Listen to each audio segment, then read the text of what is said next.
Classificação indicativa. Livre para todos os públicos.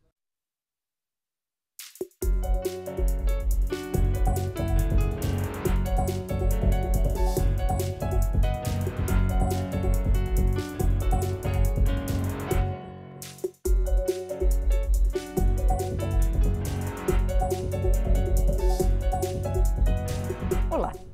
A Câmara dos Deputados aprovou há pouco um pacote de reajuste do funcionalismo público e de criação de 14 mil novos cargos, que vão custar em 4 anos cerca de 58 bilhões de reais.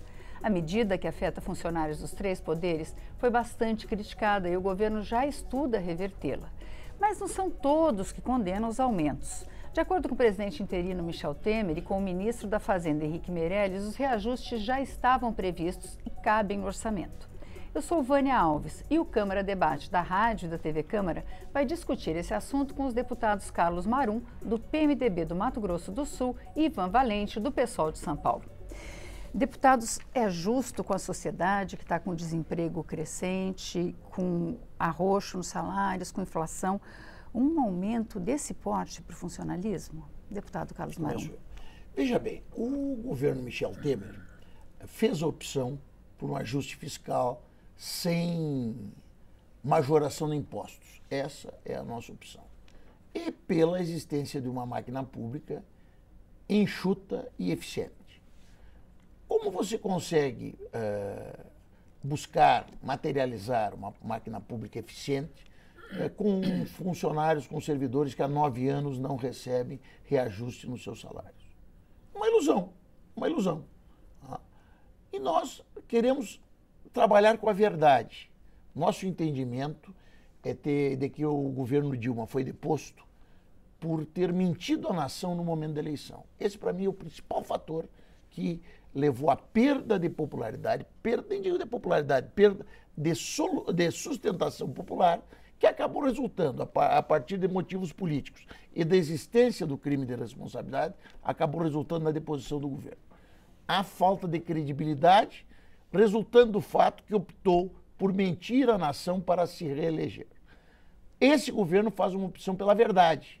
Pela verdade. Nós entendemos que a população quer a verdade. E, nesse sentido, não há como pensarmos, tentarmos uma máquina pública, eu repito, enxuta e eficiente, alicerçada num arroxo salarial dos nossos servidores. Vamos pagar o justo, recuperamos não mais do que a inflação, até o contrário, menos do que a inflação foi recuperada, parceladamente, buscando o compromisso desses servidores por um Brasil melhor.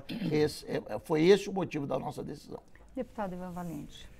Olha, na minha opinião, nós não conseguimos debater os grandes motivos para o rombo fiscal que existe no Brasil. Então, veja, nós estamos numa imensa crise política, econômica, social e moral.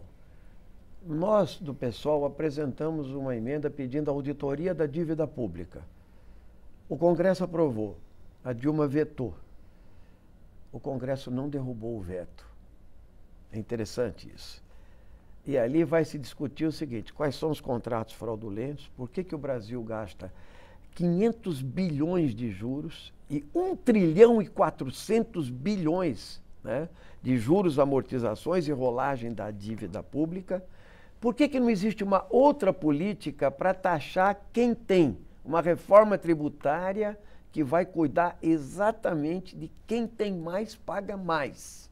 Entende? Não é um imposto sobre o consumo e sobre a renda assalariada que se baseia a tributação brasileira, mas a grande propriedade e os grandes rendimentos financeiros. Isso ninguém fala. Nós não falamos em taxar grandes heranças, em grandes fortunas, nós não falamos em cobrar a dívida ativa dos caloteiros que são empresários, não quem deve para a Casa Bahia, né? Então, o que acontece? Quando se tem um rombo, fala assim, bom, então todo mundo tem que perder. Todo mundo quem? Da classe média para baixo, principalmente os trabalhadores de baixo. Então, você não vai aumentar o salário mínimo real, pelo contrário, você congela o salário mínimo real e aí você joga o funcionário público, que geralmente as carreiras de Estado têm um ganho maior, contra quem ganha muito pouco, porque 70% dos brasileiros ganham até R$ 2.186. É óbvio, quando aparece alguém ganhando 10, 12 ou 15 mil, aparece uma diferença enorme. Só não se fala para onde foi o dinheiro público, entende? Então, isso tudo é uma grande farsa. Na verdade, o Meirelles tem uma contradição, sim, com o governo. O governo aprovou esse aumento do funcionalismo para manter a base para votar coisas muito piores que vem aí. Reforma da Previdência, reforma trabalhista, autonomia do Banco Central, tudo a favor do capital financeiro, do grande capital monopolista no Brasil. Por isso que o governo votou a favor, entende? Então, o que nós vemos aqui é que quem vai pagar a conta da crise são os trabalhadores. O pessoal votou a favor do aumento porque ele tinha previsão constitucional, entende? E ele fazia uma correção no tempo, apenas isso. Agora, nós vamos defender o aumento real do salário mínimo, nós vamos defender distribuição de renda e vamos atacar quem ganha mais. Aqui o problema é que quem ganha mais está no poder. É o capital financeiro, é os grandes monopólios, é o agronegócio, é quem manda na Câmara dos Deputados, é quem financia as campanhas eleitorais. Por isso, nós não entramos nessa brincadeira de dizer, olha, tem uma contradição, nós não estamos numa época de ajuste fiscal. Para quem, cara pálida, o ajuste fiscal?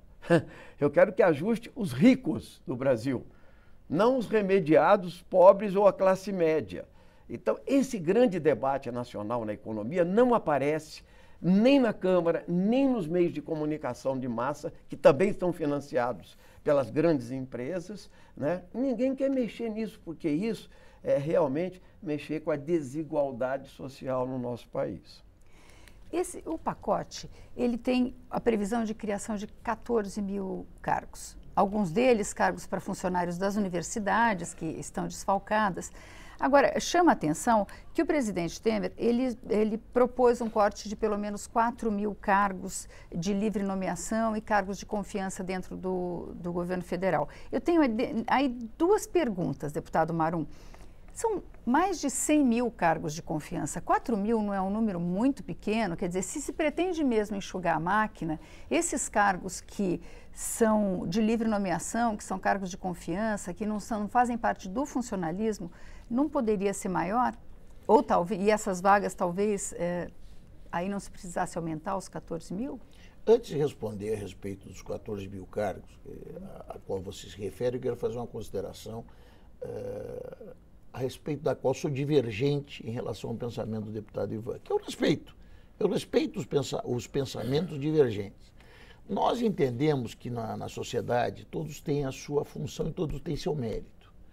Uma sociedade, nós que somos democratas, que não somos, digamos, adeptos de ditaduras, nem de direita e nem do proletariado, nós entendemos que todos têm a sua função a cumprir. As pessoas mais abastadas, empresários, geram empregos, pagam seus impostos. Os mais humildes também têm a condição de, numa sociedade múltipla, serem também felizes. É isso que a gente busca. Então, nós não queremos que digamos, o conserto, a restauração do país, a reconstrução do país. Quando começou, eu dizia que o nosso governo devia se chamar um governo de salvação nacional. Hoje eu já penso que a salvação já passou, nós já salvamos. Agora vamos reconstruir.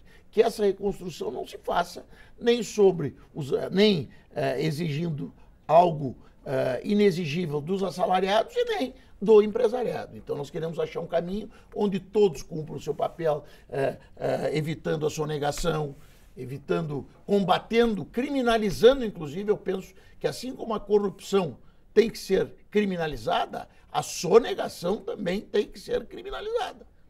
Porque também é o dinheiro público que é desviado. O imposto não é do empresário, o imposto é do Estado. E você sonegar é roubar dinheiro do Estado.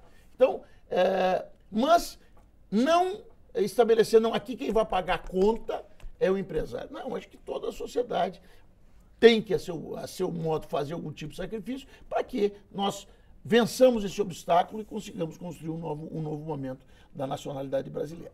Quanto aos 14 mil cargos, eles estão sendo reavaliados.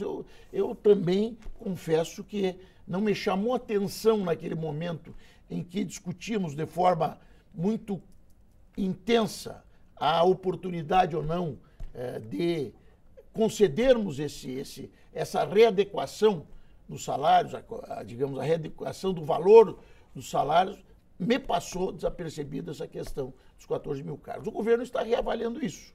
Tá? E não é certo que esses 14 mil cargos sejam, quer dizer, tanto podem ser barrados no Senado, como pode o governo posteriormente partir para um veto em relação a isso. O que não quer dizer que um país não precise hoje, em algumas das nossas universidades, de que busquemos servidores que passem em concurso, que tenham a condição técnica de efetivamente contribuírem, né, com o necessário engrandecimento, não crescimento, engrandecimento da nossa máquina pública. Mas essa questão vai ser reavaliada de forma minuciosa. Deputado Valete, como é que o senhor vê essa questão do corte de cargos de confiança, de 4 mil cargos, e a criação dos 14 mil? Antes de entrar nessa questão, me permita replicar nosso deputado Marum.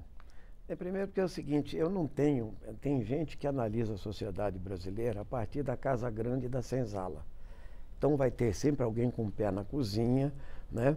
E é possível compactuar sempre o problema de classes, da divisão da sociedade brasileira entre ricos e pobres. O problema é que os ricos sempre saem ganhando. E é por isso que nós temos milhões e milhões de pobres no nosso Brasil. O país que mais concentra a renda no planeta, da escala do Brasil, país da escala brasileira. Então, o problema principal é o seguinte, não se trata de penalizar o empresário. Veja a questão da dívida ativa e da sonegação. Se um cidadão, né, compra um eletrodoméstico na Casa Bahia, ou ele compra um carro à prestação, classe média, se ele parar de pagar 3 dias, entende? 3 meses eles vão buscar o carro, entende? Eles vão buscar o eletrodoméstico, a Casa Bahia, o cidadão. Mas aqui no Congresso tem uma coisa chamada refinanciamento de dívidas. Refis 1, 2, 3, 4, porque os deputados são financiados por esse também. Então acontece o seguinte, você refinancia mais 15 anos, você não paga, etc. Sabe quanto é a dívida ativa? 1 trilhão e 200 bilhões.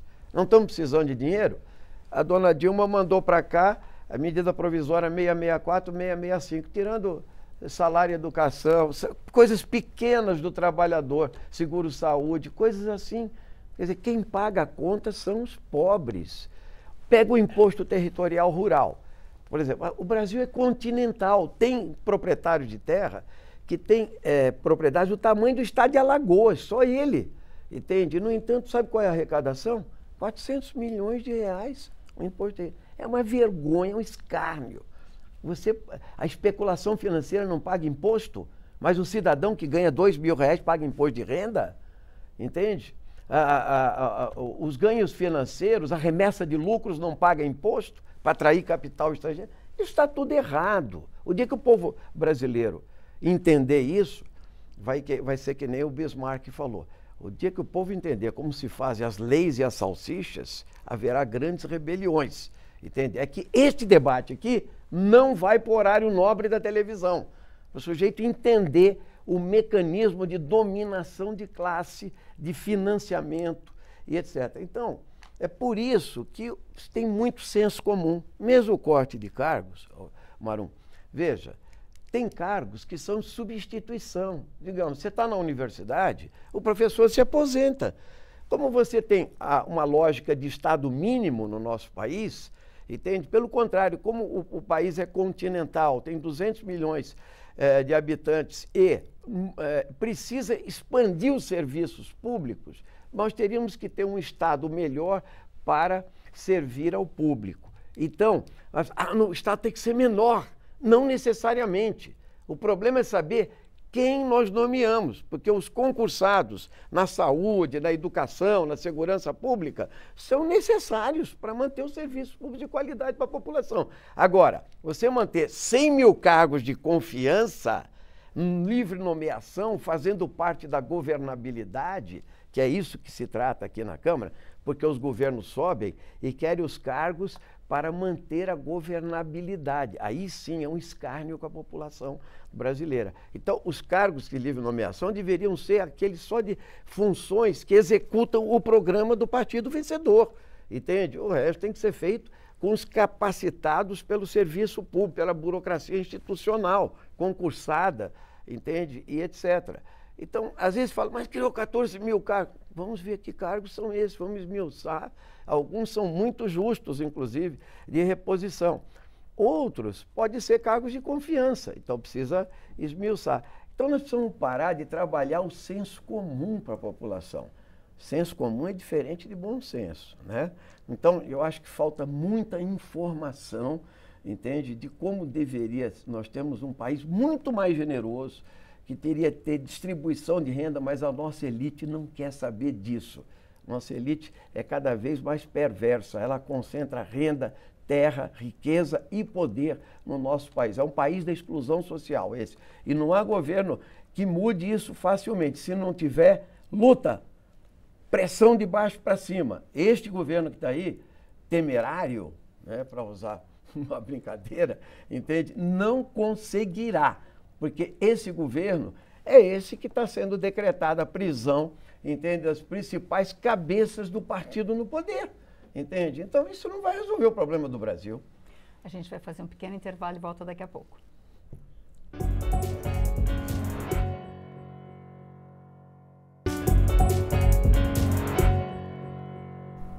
O Câmara Debate está de volta. Hoje nós discutimos os reajustes do funcionalismo e a criação de cargos com os deputados Ivan Valente, do PSOL de São Paulo, e Carlos Marum, do PMDB do Mato Grosso do Sul. Uma das questões que o Senado pretende rever é o aumento dos ministros do STF, né, do Supremo, que partiria de cerca de 33 mil para perto de 40 mil. Esse reajuste é considerado muito perigoso porque ele desce em cascata e atinge todo o funcionalismo, aumenta o teto do funcionalismo e atinge principalmente os estados. Qual que é a sua opinião, deputado? Bom, eu só quero, encerrando aquela primeira parte da questão do reajuste, colocar o seguinte: eu sou filho de funcionários públicos. Meu pai, servidor do Tribunal de Contas do Rio Grande do Sul, e minha mãe, professora. Tá? E o que eu notei nos últimos tempos? Uma desvalorização do funcionário do servidor público, que acabou mexendo, inclusive, com o seu amor próprio. Tá? E eu não sei o que veio antes, mas é uma coisa real. Eu fui secretário, eu fui durante 16 anos, membro do Poder Executivo. Mesmo deputado eleito, me licenciei 2 mandatos para exercer o cargo de secretário de Habitação e das Cidades. E eu, sinceramente, se não tivesse à minha disposição um número significativo de cargos de confiança e até não tivesse recorrido a terceirizados, eu não teria conseguido fazer com que Mato Grosso do Sul fosse o estado onde, proporcionalmente, mais se construíram moradias nos últimos anos aqui no país. Campo Grande se transformou na única capital do país onde não existiam favelas. A única. E eu fui o gestor que conduzia esse trabalho. Nós temos que voltar a valorizar. Nós queremos que o servidor público tenha compromisso. Compromisso com o concurso que faz. Eu entendo, por exemplo, e devo apresentar projeto de lei nesse sentido, que quem passa em um concurso público, por 5 anos deve estar proibido de prestar outro concurso. Nós estamos acompanhando, eu acompanhei na minha repartição, servidores que passavam num concurso e iam para lá para dentro da repartição para estudar para o próximo. Tá? Porque às vezes o cidadão faz um concurso, ele tem que ter compromisso com aquilo, pelo menos por um tempo, não que nós queiramos impedir a ascensão, mas pelo menos por um tempo ele tem que prestar serviço naquela função, até porque tomou o lugar de outro. Passou num concurso, tomou o lugar de outro. Tá? Então é uma ideia que eu coloco, nós não queremos, o governo de reconstrução nacional, que atua muito em cima também da opinião do ministro Meirelles, da Economia, que é um ministro forte, que nessas questões opina e com razão, e nós queremos que opine de forma muito decisiva. Nós não sabemos se queremos o Estado maior ou menor, nós queremos o Estado melhor. E para isso, nós temos certeza que não construiremos um Estado melhor alicerçados em servidores mal remunerados. Nós queremos remunerar o servidor com justiça, com dignidade, mas queremos o compromisso do servidor com a eficiência da máquina pública. Quanto à questão dos ministros do STF, é óbvio que isso tem que ser avaliado de uma forma muito mais profunda e cuidadosa, porque, digamos, praticamente todos os salários da administração pública, inclusive os nossos, estão vinculados aos salários do ministro do STF. A partir do momento que você concede um aumento aos ministros do STF, você cria um efeito de cascata que vai estourar lá no município de Itacuru, lá na fronteira do Mato Grosso do Sul com o Paraguai. Então nós temos que ter um cuidado maior nisso. Nós não podemos continuar criando situações e digamos, passando para que os estados e municípios paguem, quando nós sabemos que hoje esses entes federativos não estão preparados para esses aumentos de despesas. E é um problema, é um problema. Você veja bem que é uma questão onde, obviamente, que o STF contente não deve ficar. Então, veja bem toda a repercussão que tem decisões como essas, que nós a todo momento tomamos aqui com muita responsabilidade, pensando muitas vezes de forma divergente, mas eu não acredito que o Ivan queira o mal do país e sinceramente, não acredito que ele pense isso de mim. Nós podemos ter posições divergentes, mas são decisões que nós tomamos de muita responsabilidade. Deputado Ivan Valente, como é que você vê essa questão? Eu acho que realmente o maior salário do funcionalismo é o do ministro do Supremo Tribunal Federal. E é óbvio que ele tem um efeito cascata. Agora, o problema principal é a compreensão da população disso. Então, você explicar que é necessária uma máquina pública, né, funcionando, azeitada e servindo ao público, não é simples num país que tem um salário mínimo de 800 e poucos reais, em que a média salarial no maior centro político do país, econômico, como São Paulo, 70% da população ganha pouco mais de R$2.000. Então, isso cria uma imensa distorção, porque o salário privado, ele não tem limites. Então, um apresentador de TV pode ganhar 15 milhões, certo? Um jogador de futebol pode ganhar 10 milhões. Isso não tem nem mais, isso aqui ele é privado. O que é público é isso aqui. Então, você precisa compatibilizar essa visão. Por quê? Por exemplo, eu acompanho muito a carreira dos professores, né? Eu fui professor da escola, sou engenheiro, acompanhei a carreira, dei aula no Estado, entende? No meu tempo de magistério no Estado, um professor no maior estado da federação, que era São Paulo, para dar 40 horas, ele ganhava com correção monetária hoje R$8.000. Se for ver, hoje ele ganha 2.500. Veja a degradação que houve no magistério, no Brasil inteiro, né? Então, isso tudo é em prejuízo de quem? Da própria população, do filho do pobre. Assim como um médico ou um setor de saúde e assim por diante. Então, o problema está em que como é que faz o bolo arrecadatório, para onde que ele vai. Se nós não discutirmos isso, essa evasão monumental que vai parar no capital financeiro e nos rentistas, uma economia que gira em torno da especulação e da atração do capital estrangeiro, uma economia que concentra renda, que ela não é produtiva, ela não cria um mercado interno, então não distribui renda. Isso tudo tem a ver com o salário do funcionalismo público. Por isso, o pessoal tem votado contra os aumentos, inclusive dos deputados. Pode pegar todo o histórico dos aumentos, o pessoal vota contra. Porque não tem como você votar a favor e se explicar para a população que R$33.000 é um salário baixo, porque não é. Você está entendendo? Para a realidade brasileira. Então, tudo isso faz parte de um jogo que eu acho que é bem mais complexo e se joga muito com o senso comum. Por quê? Porque aqui não se discute essa concentração da renda, viu, Maru? Me permita, mas a meritocracia, aquilo que você colocou no começo, ela só vale quando existe igualdade de oportunidades e de opções. Isso não existe no Brasil, entende? Quem nasce pobre, entende? Tem pouca oportunidade de crescer. O sistema é perverso, o sistema concentra a renda e os governos que sobem são os governos que mantêm os privilégios. E para não manter os privilégios, precisa ter conflito, luta, precisa esclarecer a população, elevar o nível de consciência, da consciência do seu próprio direito. Não tem esmola, tem direitos. A Constituição de 88 garantiu educação, dever do Estado, direito cidadão, saúde, direito do Estado. Bom, aí, o que nós estamos votando aí? A DRU tira dinheiro da Previdência, entendeu? Tira dinheiro da Previdência. Piora a situação de quem? De quem depende do INSS, entende? Os planos de saúde estão aí para substituir o SUS. Isso é uma vergonha, transformar a saúde em mercadoria. A mesma coisa é a escola pública. Então, isso tudo faz parte aqui do nosso debate. Não é o problema de um pouco mais de cargos, não é o problema do salário, teto do funcionalismo. É óbvio que para a população vai olhar, pô, mas um ministro ganha 40 mil, eu ganho 2. 1 minuto para o deputado Marum responder, que a gente está terminando o programa. O Governo de Reconstrução Nacional, comandado pelo presidente Temer, quer um Estado melhor. Para isso, nós precisamos de servidores públicos justamente remunerados e com compromisso com o trabalho desenvolvido e executado. O que nós pedimos nesse momento? Quanto aos 14 mil cargos, vai ser feita uma análise. Existem cargos necessários, bem colocou o Ivan, existem aposentadorias. Quanto ao salário dos ministros, que gera o efeito cascata, também se torna evidente hoje a necessidade de uma análise mais profunda.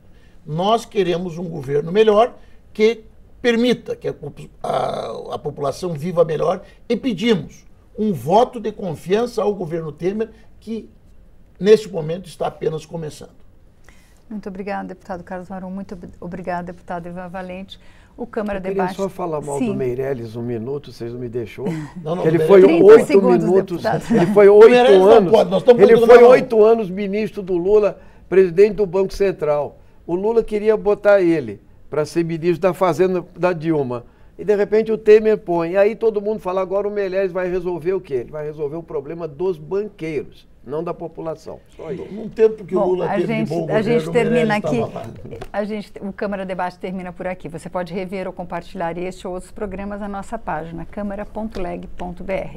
E nós também estamos no YouTube. Obrigada pela audiência e até a próxima.